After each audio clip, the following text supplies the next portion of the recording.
শেখ হাসিনার ভাইরাল যে ভিডিও নিয়ে আলোচনা তুঙ্গে। খাস জমি দখল নিয়ে আওয়ামী লীগের দুই গ্রুপের সংঘর্ষ, নিহত এক। এদিকে মুন্সিগঞ্জে নিষিদ্ধ ছাত্রলীগের সঙ্গে ছাত্রদলের সংঘর্ষ, আহত 10। নাটোরে এক খামারে 4 শতাধিক হাঁসের মৃত্যু। এবং সর্বশেষ জানাবো, স্বচ্ছ ও নিরপেক্ষ নির্বাচন উপহার দিতে ইসি প্রতিশ্রুতিবদ্ধ, বলছেন সিইসি। এতক্ষণ শুনছিলেন সংবাদ শিরোনাম, এবারে বিস্তারিত। তবে তার আগে অনুরোধ থাকবে আমাদের চ্যানেলটি সাবস্ক্রাইব করে বেল আইকনটি ক্লিক করুন। শেখ হাসিনার ভাইরাল যে ভিডিও নিয়ে আলোচনা তুঙ্গে। সম্প্রতি সাবেক প্রধানমন্ত্রী শেখ হাসিনা দেশবাসীকে নতুন ইংরেজি বছর 2025-এ শুভেচ্ছা জানিয়েছেন দাবিতে একটি ভিডিও সামাজিক যোগাযোগ মাধ্যমের বিভিন্ন প্ল্যাটফর্মে প্রচার করা হচ্ছে। তবে রিউমার স্ক্যানার বলছে 2024 সালের বাংলা নববর্ষে শেখ হাসিনার শুভেচ্ছা জানানোর ভিডিওকে 2025 সালের ইংরেজি নববর্ষের শুভেচ্ছার দাবিতে প্রচার করা হচ্ছে। এ বিষয়ে রিউমার স্ক্যানার টিমের অনুসন্ধানে দেখা যায়, বাংলাদেশের সাবেক প্রধানমন্ত্রী শেখ হাসিনার দেশবাসীকে নতুন বছরের শুভেচ্ছা জানানোর এই ভিডিওটি ইংরেজি নববর্ষ 2025-এর নয়, বরং ভিডিওটি 2024 সালের, যা বাংলা নববর্ষ 1431 বঙ্গাব্দের।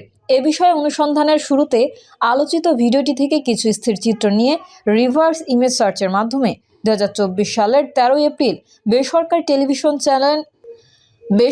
টেলিভিশন চ্যানেল ইন্ডিপেন্ডেন্ট টেলিভিশনের ইউটিউব চ্যানেলে দেশবাসীকে নতুন বছরের শুভেচ্ছা শেখ হাসিনার শীর্ষক শিরোনামে প্রকাশিত একটি ভিডিও প্রতিবেদনে খুঁজে পাওয়া যায়। এই ভিডিওটির শেখ হাসিনার শুভেচ্ছা জানানোর অংশের সঙ্গে আলোচিত ভিডিওটির হুবহু মিল পাওয়া যায়। উক্ত ভিডিওতে সাবেক প্রধানমন্ত্রী শেখ হাসিনাকে বাংলা নববর্ষ 2024-এর শুভেচ্ছা জানাতে দেখা যায়। পরবর্তীতে কিওয়ার্ড সার্চের মাধ্যমে মূলধারার একাধিক গণমাধ্যমে শেখ হাসিনার একই শুভেচ্ছা বার্তা সংবলিত ভিডিও প্রতিবেদন খুঁজে পাওয়া যায়। অর্থাৎ সাবেক প্রধানমন্ত্রী শেখ হাসিনা কর্তৃক দেশবাসীকে ইংরেজি নতুন বছরের শুভেচ্ছা জানানোর আলোচিত এই ভিডিওটি এই বছর ইংরেজি নববর্ষের নয়। সুতরাং শেখ হাসিনার 2024 সালের বাংলা নববর্ষ উপলক্ষে দেশবাসীকে শুভেচ্ছা জানানোর ভিডিওকে তার 2025 সালের ইংরেজি নববর্ষের শুভেচ্ছা জানানোর ভিডিও দাবিতে ইন্টারনেটে প্রচার করা হয়েছে, যা বিভ্রান্তিকর। খাস জমি দখল নিয়ে আওয়ামী লীগের দুই গ্রুপের সংঘর্ষ, নিহত এক। কুড়িগ্রামের উলিপুরে চরের জমি দখল নিয়ে আওয়ামী লীগের দুই গ্রুপের সংঘর্ষ হয়েছে। এই ঘটনায় মোহাম্মদ দরবেশ আলী নামের একজন নিহত হয়েছেন। স্থানীয়দের বরাত দিয়ে পুলিশ জানায়, দলদলিয়া ইউনিয়নের কুরপুরায় প্রায় 200 একর চর নিয়ে পার্শ্ববর্তী রংপুরের পীরগাছা উপজেলা আওয়ামী লীগের ধর্ম বিষয়ক সম্পাদক সবুর মিয়া ও পীরগাছা সদর ইউনিয়নের আওয়ামী লীগের ওয়ার্ড সভাপতি মোহাম্মদ ইসমাইল হোসেনের বিরোধ চলছিল। কয়েকদিন আগেই দুই গ্রুপের মারামারি হয়। এরই জেরে দুপুরে চর দখলের চেষ্টা করলে দুই গ্রুপের মধ্যে সংঘর্ষ হয়। এতে সবুর গ্রুপের সদস্য দরবেশ আলী ঘটনাস্থলেই মারা যান। এই ঘটনায় উভয় গ্রুপের অন্তত আরও 10 জন আহত হয়েছেন। স্থানীয় ইউপি সদস্য নুরুজ্জামান মিয়া জানান, চরটি প্রায় 200 একর বিস্তীর্ণ। এটি মূলত খাসের। প্রতি বছর চরটিকে ঘিরে আওয়ামী লীগের সবুর ও ইসমাইল দুই গ্রুপের সংঘর্ষ হয়। আজও চর দখলকে কেন্দ্র করে উভয় পক্ষের সংঘর্ষে সবুর গ্রুপের দরবেশ আলী নিহত হয়েছে। তিনি সবুরের খালাতো ভাই। ওসি জিল্লুর রহমান বলেন, সুরতহাল রিপোর্ট করে ময়নাতদন্তের জন্য মরদেহ সদর হাসপাতাল মর্গে পাঠানো হয়েছে। এ বিষয়ে মামলার প্রস্তুতি চলছে। মুন্সিগঞ্জে নিষিদ্ধ ছাত্রলীগের সঙ্গে ছাত্রদলের সংঘর্ষ, আহত 10। মুন্সিগঞ্জ পলিটেকনিক ইনস্টিটিউটে ছাত্রদলের সঙ্গে নিষিদ্ধ সংগঠন ছাত্রলীগ কর্মীদের মধ্যে সংঘর্ষ হয়েছে। এতে অন্তত 10 জন আহত হয়েছেন। আহতদের মধ্যে গুরুতর অবস্থায় একদল ছাত্রদল কর্মী সহ 2 জনকে মুন্সিগঞ্জ জেনারেল হাসপাতাল থেকে ঢাকায় নেওয়া হয়। বাকিরা স্থানীয়ভাবে চিকিৎসা নিয়েছেন। এ ঘটনার পর বিশৃঙ্খলায় জড়িত সন্দেহে 9 জনকে হেফাজতে নিয়েছে পুলিশ। স্থানীয় কলেজ সূত্র জানায়, আওয়ামী সরকারের সময় ছাত্রলীগের মাহমুদুল হাসান তারিফ ও শাহবাজ আশিকের কর্মীরা ক্যাম্পাসে ত্রাস সৃষ্টি করেছিলেন। রোববার দুপুরে কলেজের কয়েকটি বিভাগের ভাইভা চলছিল। এ সময় তারিফ ও আশিকের পক্ষের কিছু ছাত্রলীগ কর্মী ক্যাম্পাসে উপস্থিত হলে শিক্ষার্থী ও ছাত্রদল কর্মীরা প্রতিবাদ জানালে উত্তেজনা তৈরি হয়। কিছুক্ষণ পর বহিরাগতরা এসে ছাত্রলীগের পক্ষ নেয়। পরে উভয় পক্ষে সংঘর্ষ বেঁধে যায়। এ সময় ছাত্রদলের 4 কর্মী ও ছাত্রলীগের 2 জন সহ সাধারণ শিক্ষার্থীরা আহত হন।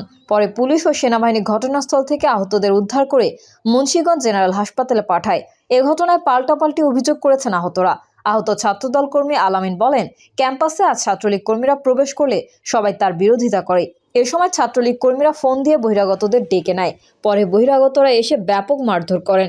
এ বিষয়ে সদর থানার পরিদর্শক সজীব দে জানান, দুপুরে নিষিদ্ধ সংগঠন ছাত্রলীগের কিছু কর্মী শিক্ষা প্রতিষ্ঠানটিতে উপস্থিত হলে সাধারণ শিক্ষার্থী ও স্থানীয়রা তাদের নিবৃত্ত করার চেষ্টা করেন।